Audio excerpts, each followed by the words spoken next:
La vidéoprotection, le dernier conseil municipal, je vous en avais reparlé, donc bon, vous m'avez fait le même refrain, hein, toujours. Il y a déjà suffisamment de caméras, grâce à mes caméras, tout se passe bien, les voitures volées sont retrouvées. Non, c'est ce que vous m'avez dit. Donc, de mémoire, enfin, c'est pas de mémoire parce que j'ai quand même été voir. En 2022, on avait fait une demande de subvention auprès de la région, sans suite. En 2023, on a refait une demande au niveau de la région. Ça a été marqué dans la presse, tout, sans suite. C'est comme les subventions, monsieur. Voilà, d'accord. On les a pas, il y a 1,5 million pour la région. Oui, voilà. Enfin, en 2022, on est arrivé trop tard sur le coup. Ouais, on est arrivé trop tard sur le coup. Je me souviens, je vous l'avais dit dès le départ, on est trop tard. On avait déjà demandé à la subvention. Quand on l'a voté, il était trop tard. C'est comme ça, vous savez ce que c'est les subventions. Quand on l'a voté, il était trop tard. L'enveloppe a été finie dès 1,5 million. Non, parce que là, vous vous trompez. On avait demandé une dérogation. Donc là, vous vous trompez. Bon, bah, enfin, résultat, vous avez beau demander une dérogation, mais on n'a quand même pas eu d'argent. On n'a quand même pas eu d'argent. Avant la subvention, sauf que, je vous dis, sur un budget d'1,5 million d'euros, pour l'ensemble de la région, on n'est pas plus prioritaire que les autres. Ouais, donc là, vous vous trompez, monsieur le rapport. Tiens, je vous fais signaler. Bon, c'est toujours est-il qu'on arrive.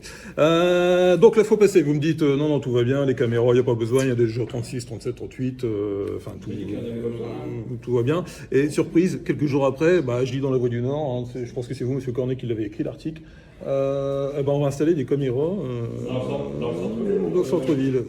Bon, je pourrais me réjouir, parce que quelque part, c'est une victoire idéologique, je vais dire, parce que là, vous accédez à ce que je préconise depuis longtemps. Mais bon, alors... Voilà.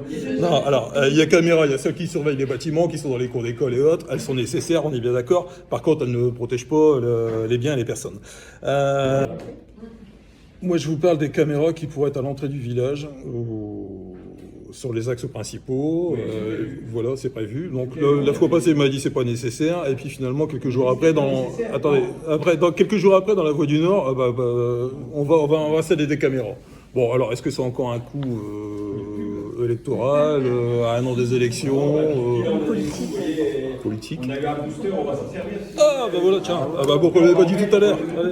Il va servir à tout le monde. La seule problématique, c'est que vous connaissez, parce que je pense que vous travaillez en automobile, monsieur Drapi, donc vous connaissez quand même, c'est votre métier. Je ne vais pas remettre en cause votre métier, parce que c'est votre métier et vous le faites bien. Mais c'est comme tout, la technologie, elle avance tous les jours. Hein.